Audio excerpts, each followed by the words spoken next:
How's it going, everyone? It is Prashan here, and I have Tucker with me. How's it going, Tucker? Hey, yo, it is great to be here, Prashan. As I say always, this is my favorite part of the week because we are here to help you guys win the rest of the season and win the weekend. Yeah, and then we had quite a few changes in the last leaked OTA that became the real OTA, and Agatha was one of them. Agatha still 614, but she plays your cards on your even turns, which is pretty awesome, I must say. And you could do so much more spicy stuff Hmm. with Agatha. And I think it stops the Agatha farmers, right? From playing Agatha, just putting her on set it and forget it. They actually have to do Exactly. stuff now. Yeah, that's like one of the main reasons they wanted Agatha to be changed that way. She feels more competitive now, actually, too. Like you can build around this in order to like maximize having that extra 14 power coming on the board in some sort of way, which we'll talk about later in this video as well. But it feels like there were a couple changes that were minute, and there were a couple changes that we actually thoroughly enjoyed. Yeah, yeah. And then we actually have some spicy decks here. Mhm. One from Huskies, one from Zombies. We'll go over and let's take a look into it. And we have Huskies Agatha. So as Black Knight, Hydra Bob, Moon Knight, Lady Sif, Wave, Ghost Rider, Claw, Black Bolt, Legion, Stature, Vision, and Agatha. One thing, well, we're gonna go into another card later, War Machine, that recently got changed. But I did notice the Vision edition is probably must needed at the moment, and then the fact that Hydra Bob can move too is must needed in the moment, and then the fact that Claw could basically put power in two lanes is needed, especially with all the lockdown shenanigans. So I definitely get where he's going. How do you feel about this deck, Tucker? Yeah, I really like this deck. I think there's definitely a learning curve to it as well because you have so many different 5 cost cards. It's like, what are you playing on 5 and what are you playing on 6 kind of thing. You have the Moon Knight to be able to get Agatha out of your hand. You don't have a 2 drop where Agatha could maybe put into a wrong location. It's still a 50-50 with Moon Knight to either hit Ghost Rider or Agatha if you've both in hand. But like you said, like yesterday was just the first day of the OTA. There was a sprinkle of lockdown going everywhere, but there's going to be a lot of lockdown everywhere going forward because of the War Machine change. So having Legion in this list in order to kind of turn off some of these locations that might be enabling the lockdown, just trying to fight for priority, I think is one of the main things you're trying to do, like getting the blade on the board if it hits Agatha, from Black Knight, so that you can turn off other locations so you don't get locked out of a game since you don't have your own War Machine in this list.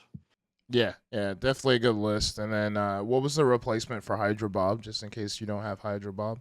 Do you If you remember, don't have Tuck? Hydra Bob, you could do like any 1 drop really. I've been seeing a lot of different like Silver Sables, even Spider Ham if you're just wanting some disrupt, or Nebula. Nebula is also a good shout as well. Yeah, definitely an awesome cook by Huskies here. I still have to give this a try, but one Agatha deck that I have been playing has been the one by Zombies. And this one is pretty cool too. Of course, you play Silver Sable or Black Knight on one. Agatha is going to play Domino for you on two. And then on three, you have so many options here. So you could go Moon Knight to discard the Agatha. Hopefully, you don't have Ghost Rider in your hand. And then if you hit Proxima 2, basically Ghost Rider, Proxima, Agatha are the only even cards in this deck. Or you could go Lady Sif to get rid of your Agatha, or you could go Wave, and then Agatha will play herself on four. And then again, there's Legion. Legion has plenty of value, especially when someone tries to play Limbo or they try to like storm you out or do something. You could beat them to it and play Legion. And then, of course, Stature. She becomes a 1 at the end of the game because of that Moon Knight or Lady Sif. And then we have a spicy card here that doesn't get love at all, and that's Spider Woman. Spider Woman, I think, could save you games, or it could hurt you, but I don't see that many Ajax decks going on right now. I think it's sort of like faded away a little bit. I think we have one on the list, but yeah, Spider Woman can definitely swing a location for you. That way you could get a win. So, how are you feeling on this one, Tucker? I like this one as another alternate to like Husky's list too. If you have Proxima in here, like I think that's another great hit for Moon Knight because if you do whiff on the Agatha, you can at least get Proxima on the board, and then Sif can hit Agatha instead. So I like the different lines here. You're also making sure you always have a turn 2 play if you don't have your 1-drop out. So you're always getting dominant on the board in some shape or form, or maybe you're getting 2 of the 1-drops. But there's not a whole lot of turns where Agatha is normally playing cards here because you're either discarding her, getting her played on the board with Wave, or you're just able to kind of do other things. Spider Woman, if you can hit 4 cards, she's a 5/12, which is really good stats. So I like that. And then you don't have to, discard stuff with Black Bolt. You're using still the Legion value. So like it's a great alternative. Try out both lists, see whichever works for you. One might be a little bit more difficult because you have to learn the lines a little bit more than the other. So just try out both and then go from there. Yeah, it's definitely good decks. Definitely good to see Agatha being playable. She's no longer like a meme card or like a booster farmer card. So let's go into another deck here. We have Clog. Clog at a 54.3% win rate. It is doing pretty good still. Now Silver Sable has joined this deck archetype as something to just afflict your opponent's top card. We have Selene in here too. Selene really doesn't get that much love either. She's in this deck as well. Dr. Octopus, I feel like Dr. Octopus and Cannonball were like left to the wayside after they got nerfed a bit, but they're starting to pop up again too. Yeah, and I don't think Selene's a necessity in this list, by the way. So if you don't have Selene, please don't spend tokens on Selene. But Clog is always going to be in a very interesting spot. What I like about this one opposed to just normal Clog is you have Beast. So you have the mechanic that you can bounce your cards back to re-Clog. So like there's so many different ways you can do that. Beast also is a great counter to Clog overall. So if you are getting Clog, you can Beast the stuff back to your hand. Play it or not play it, whichever you prefer. But you are, like you said, like Doc Ock, yes, doesn't drag every single card down on the board, but dragging some of these lower, powered cards on the board can also alternate what your opponent's trying to do. You bring a dagger onto the board before they can move the dagger, that's just 0 power sitting on the lane. Like, that is really solid. And then you have Cannonball, because you're playing Clog, you're filling up their entire board space. So Cannonball actually does have value to destroy a card and make it turn into a rock, of course. And you're playing this normally like a Cannonball Titania final turn, or you're playing like, your White Widow Titania to Clog. Like, there's like a bunch of different ways you can play around this. And not to mention, Kate Bishop has one of the best 1-drops in the game. The Acid Arrow is easily a top 3 1-drop. So like, and you get it, I feel, every single time you play Clog. So it's annoying. And the grapple might seem like the worst, but it actually has some value sometimes on the Clog. You could, if just in case you miss on Green Goblin, you could play it in one lane, play the grapple, and then if you miss in one lane, and then he'll just go into the other. So I think that's some pretty cool stuff that you could do with Kate Bishop. I think she's emerging as one of like the better 2-cost cards in the game. Actually, she was a season pass card. Yeah. So we should get value out of her. And then next here we have Ongoing. Ongoing has been emerging quite a bit. And then this list doesn't have War Machine, but the fact that War Machine is now Ongoing gives Ongoing a little bit of a boost. And Lizard is here too. Lizard seems like a card that's been thrown to the wayside for a while. But US Agent has tons of value. The fact that he can afflict cards with -4 power is insane. I think he's OP. And combine that with Man-Thing, you could do some dangerous swings on the final turn. Yeah, this list is so good. I've been playing it too. The Wasp tech is to enable you to get some Miss Marvel value, which is freaking awesome. Who's also going to be in Spotlights next week.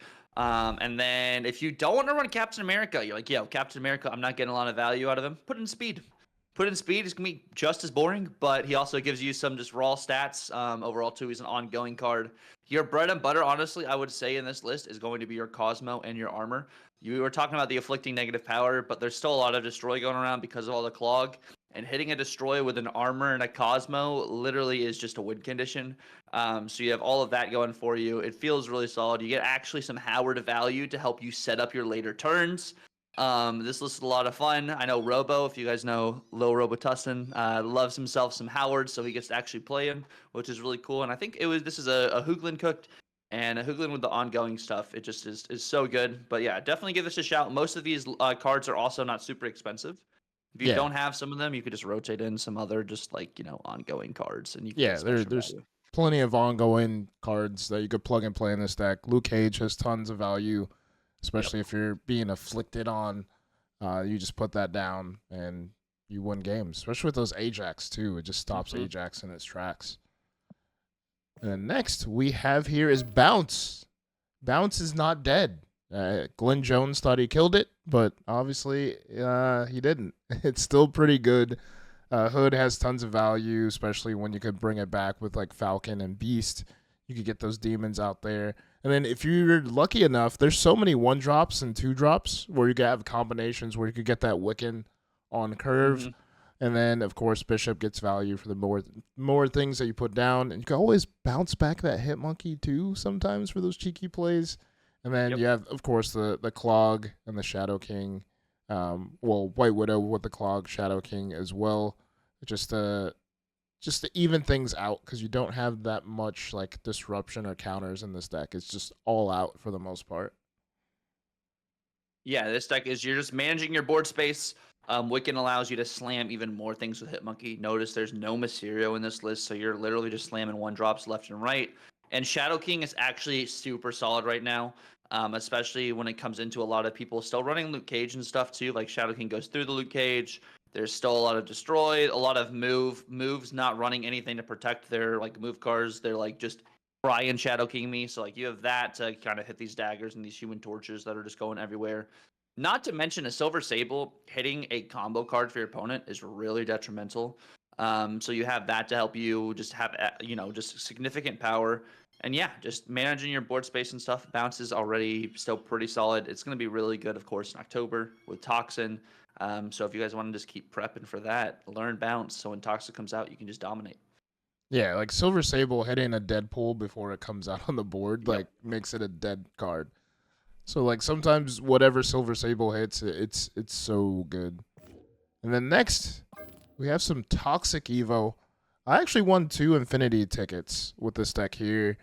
It does have High Evo. High Evo only works on 2 cards in this whole deck, and it's Cyclops and Abomination. The whole goal is basically to just play out your cards here. You have Red Guardian just to stop like ongoing stuff or stuff that might be a pain on their side. You have Shang-Chi just in case they go tall, but you want to afflict as much damage as you can on the other side. That's why you have Silver Sable, Hazmat, Scorpion, U.S. Agent, and that way you have the Ajax to be played on 5 with the free Abomination, and then hopefully you have Cyclops on the board, and he uses his ability for even more affliction. And that pretty much wins you tons of games. And we talked about U.S. Agent already, but again, like him afflicting those like 4, 5, and 6 costs with -4 is Mm-hmm. like a lane winner. Like it's insane. I think he might get nerfed pretty soon because everyone's caught on, and he was in Spotlight, so everyone got him too, right? Yeah, everyone got in first week because we were telling people to open up for Silver Sable and for Mockingbird. So I feel like everyone has them. And then, like you said, like this list, like you don't get punished for really floating energy now because Cyclops goes off. And like you don't even have to have Ajax on the board for you to win No. games because Abomination costing 0 is just as good. So it's a feels good list. Like this doesn't put, High Evo back on the map, I would say, because a lot of the way you're playing this list is just the toxic iteration of stuff that's really helping you win the games. But it's great to show that you don't have to have your entire High Evo combo. You don't have to have Hulk in this list to be able to win games. All you have to do is have 2 cards. It's kind of like feels like Thanos. Thanos, you just have Thanos in your deck, and maybe you have Kyr to protect 1-drops or something. Like it feels it's more flexible now. People are more experimenting instead of having to run an entire package with 3 or 4 different cards. It just also like affliction stuff is so good. It is a Luke Cage or bust meta right now. You either win the game when you draw Luke Cage, or you get absolutely bodied because you don't. Yeah, it's weird. Well, it's like you play Luke Cage, Cosmo, and Shadow King. Like Yeah, those are the cards that you have to play, but are people playing them? right. No. And it's like that almost every meta. Mm-hmm. And then next we have a Sandman deck here that is at a 59.8% win rate. But Sandman recently got nerfed on reveal. Next turn, cards cost 1 more, minimum of 6. So this card has been changed so many times in the game of Marvel Snap because he's just that annoying. I feel like Sandman, Leech, and Leader were like the most annoying cards. Even back in the day too. Like Yep. the early Snap days, these were pretty annoying. And the fact that like other cards got stronger. I thought they were gonna change Ultron before they changed Sandman, but I guess I was totally wrong. I thought the bots were going down. But this deck here is still pretty good at the moment. We'll see if this changes. We'll see if people stop playing Sandman. I played like a match earlier. They're still playing Sandman. So we'll see how far or how long this deck actually lasts in the meta.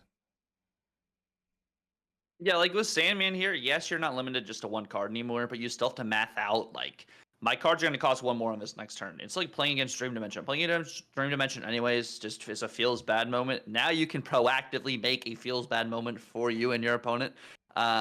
It's interesting that we don't have Mobius in this list.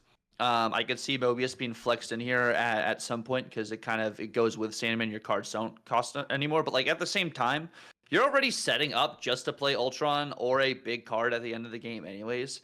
So like this list, of course, your opponent can still play stuff, but you're not as like still. It doesn't feel as bad. But Sandman's not like S tier anymore. Sandman's probably more like B tier. It's just really gonna be interesting, like you said, to see how people catch on. Are people gonna be able to do the mental math to see what can my opponents play here to beat me, or are they gonna swap Sandman out of this entirely and do something else? But the win rate, speaks for itself. 60%. I think this is post OTA or maybe it's before OTA. Either way, I think it's still going to be a solid win rate. It's just people aren't accounting for Sandman right now because they think no one's going to be playing Sandman after he got nerfed. Yeah, and I think it's all about setting up your board before you play Sandman. So Yeah. having your Jeffs on the board, having your Captain Marvels, having your Nocturne to get rid of a certain location, like even Limbo, getting rid of Limbo to saving you those games. I think that all comes into play before you put down your Sandman. And if you don't go the Sandman route, you can always go Claw and then go Ultron, or you could go Claw and then Red Hulk. That could save you games as well. So many different ways you could still work out the end game as long as you play your early game right. And then next here, we have Zoo. Zoo is still good, 58.3%. Zoo and Surf still up there, not going away. Seems like it's everyone's favorite. This deck hasn't changed. I think it's been on this list, on these videos ever since Marvel Boy has came out. So, yeah, same old, same old. So if you're enjoying Zoo, keep on enjoying because it's good. Yeah, I feel like I don't mean this too negatively, but like you can kind of just brain dead, kind of just play Zoo. You're just throwing cards on the board, and they're just getting buffed. Like it's just you're managing board space, and if you do get Clog, they're sending 1-drops over to your side of the board. So like they're gonna get hit by Marvel Boy, they're gonna get Kazar, they're gonna get Blue Marvel value.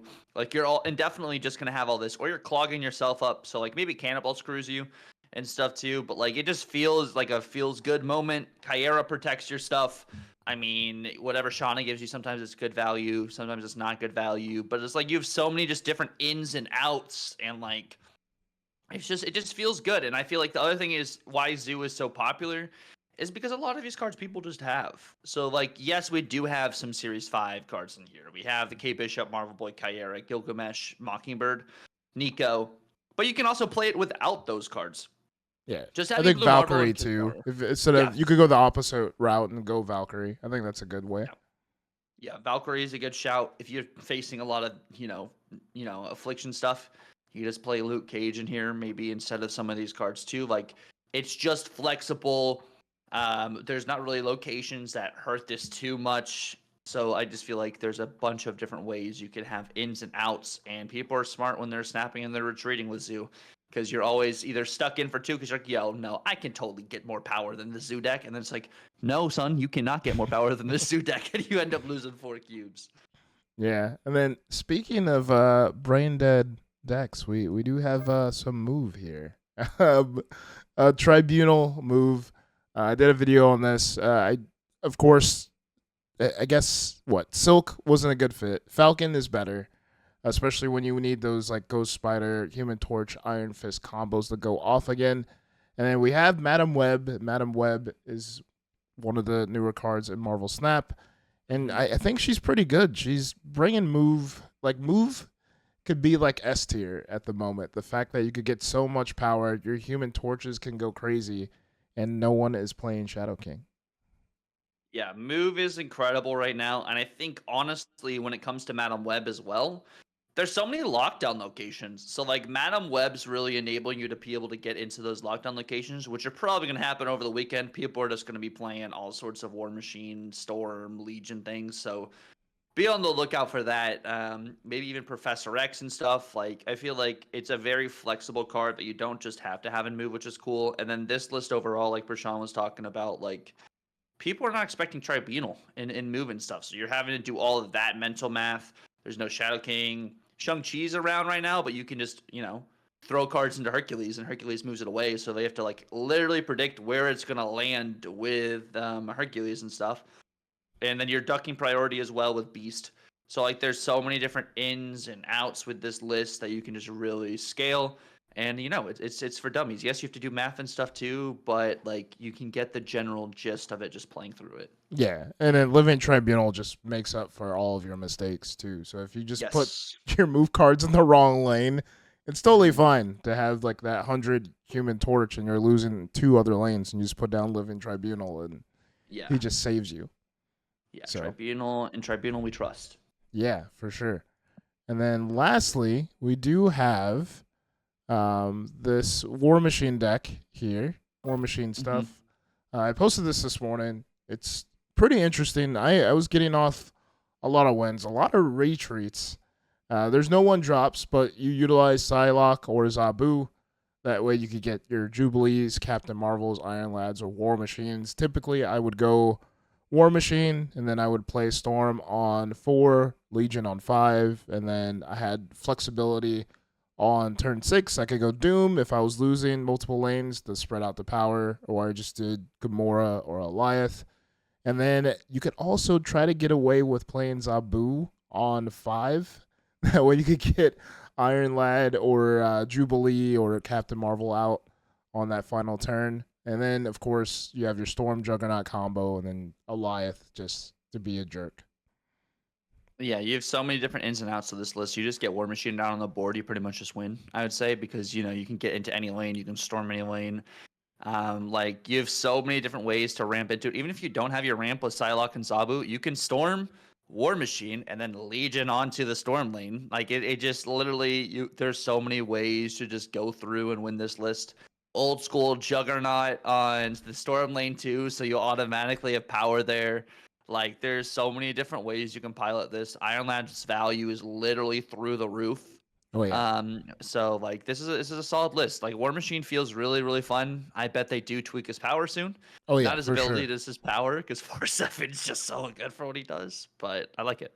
Yeah. Yeah. Like overall I think it's pretty good. I think I want to put Symbiote Spider-Man in instead of Jubilee, maybe.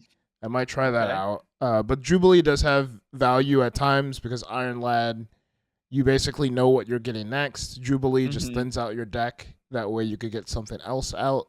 So I still like the Jubilee. But I think that's it for this week. A lot of decks, a lot of new stuff. Looking forward to next week. What is it? Aranya? Yeah, Aranya next week. So, looking forward to that. Looking forward to the cooks there. I don't know. I think that's the card I'm least excited for, though. I mean, I feel like Aranya is going to be pretty flexible. Like, I mean, you still have to activate it and stuff, too, but it's a 1-drop, so you can kind of build around it. I feel a little bit better, but yeah, it'll be see. Maybe she can do some surprise stuff at, like, the end of the game or something. But, I don't know. We'll see. We'll see. So, thank you guys for watching. Thank you guys for hanging out. Just make sure you like, subscribe, all that good YouTube stuff. Oh, man. TUCCRR has a kitty. Got a little kitty. That's what you guys have been hearing because they've just been one love. But, yeah. Oh, man. For the clicks, right? Feels like, I don't know, like the Touched by the Angel music. Like when you're like, $5 a month can save this kid. Oh, these cats are in good condition. They're healthy. Okay. They're happy. Okay, cool. All right. So yeah, man, a little bit of cuteness before we take off for the weekend. Some cuteness and some decks. Thanks again for watching. Like, subscribe, all that good YouTube stuff. Till next week, keep on snapping. Be safe and peace.